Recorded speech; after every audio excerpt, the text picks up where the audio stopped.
татварын ачааллын 6% гэж байгаач. 6%. 5 толгой гээл одоо их юм хүлээсэн.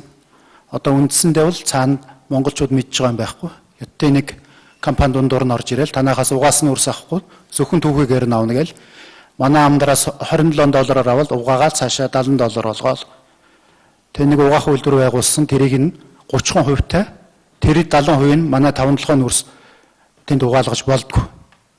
Ингээ 5-7 Эрдэнэт одоо энэ байж байгаа. Төрийн өмчийн байгууллагуудынх нь эдсэн уулсан шамшигдуулсан үрсийн дүн өнөөдөр 10 их 80 гээл ингээл явж. Тэгэхээр бол төр байгаад байгаа юм шиг уул нь бол хэлбэр талаасаа бол ингээ байгаа юм шиг. Нэг том төрийн ордон байна, энд олон төрийн олон яамд юм байшин байна, агентлаг байна, битүү хүмүүс байна, энд одоо чихэлдэл байна ингээд л оронтой зардал гэж ихтэйхэн байна. За тэгэл одоо би хамгаалагчтай олон дарга нартай байна. А яг үнэндээ бол ард түмэнд үйлчилдэг тийм төрөг байхаа байцсан. Ард түмний төлөө ийм төрөл байхгүй л явж иржээ. Манж гойн байхгүй, өмчөө манж гойн байхгүй, ард түмнээ хамгаалж гойн байхгүй. Тэр нэг улс судал ингээл өгсөн хувилдаал ингээл явж ирж л гэж. Тэгэхээр одоо бол жоохон онцгой тийм юу хэрэгтэй юм шүү. Горим гэхэд одоо хаашаа байдгийг. Энэ юмнуудыг засахын тулд зүгээр нэг одоо байгаа хуулиудын хүрээнд одоо явж ирсэн тэр арга барилаар ингэж шийдэхгүй юм шиг байна. Жишээлбэл яг одоо явж ирсэн тэр дүрм журм яамдууд байгаа энэ тэр чинь бол одоо энийг эргэн харах хэрэгтэй болж байна. За сая тэр түүз гэдэл одоо ярьж байна. Нэрээ олон жил одоо нэг хэдхэн хүн л ингээл тойроо л одоо нэг хүн 7-8 газрын түүз дээр орцсон. Тэгээ явж ирсэн.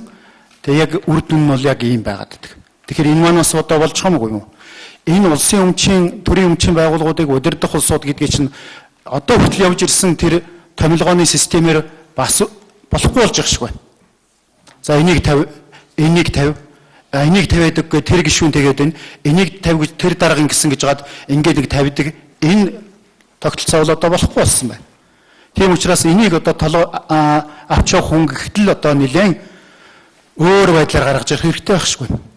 Нээлттэй зарлаад би яг ийм богино хугацаанд энэ үйлдвэрийн газрыг удирдаад өрийг нь тэдэн хувь багасгаад хөл дээр нь босгож ирээд ингэн би чадахгүй бол хариуцлага хүлээгээд явна гэсэн ийм хүмүүсийг гаргаж ирж энэ төр удирдуулах ийм л ажил хийхгүй бол энэ явахгүй болсон юм байна гэж үзээд байна.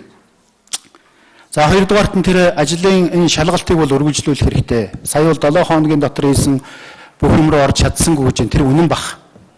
Яг шалтгааны ч нарийн тогтоож чадаагүй гэж хэлээд шүү дээ. Одоо яагаад ийм байдалд орсон бэ гэдэг шалтгаан тогтоох ийм боломжгүй байлаа. Зарим байгууллагууд материалаа гаргаж өгөхгүй байна гэж байна. Тэгэхээр яахаараа одоо тэр материал гаргаж өгөхгүй байгаа ямар гохтгийнүүд байгаа юм. Тэрийг бас бид нар мэдэхгүй байна. Тэрийг бас авч үзэх хэрэгтэй.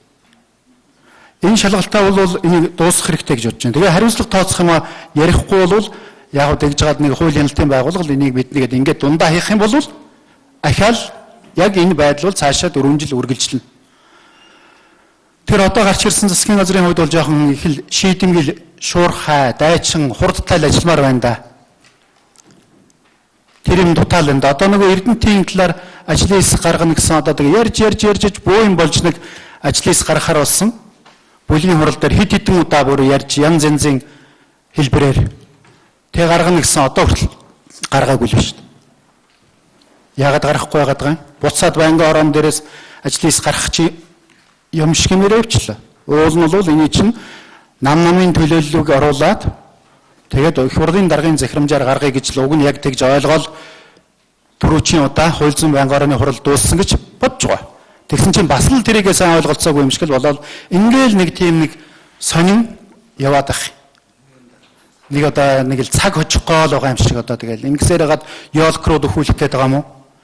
Ёолк руу дөхчих юм бол тэгэл байх хэвээр монголчууд чинь бүжиглэлээрсөө завгүй үжилдэг шүү дээ. Одоо тэр 31 дуустал тэгж байгаа цагаан сар гэж байгаа л ингээл нөгөө. За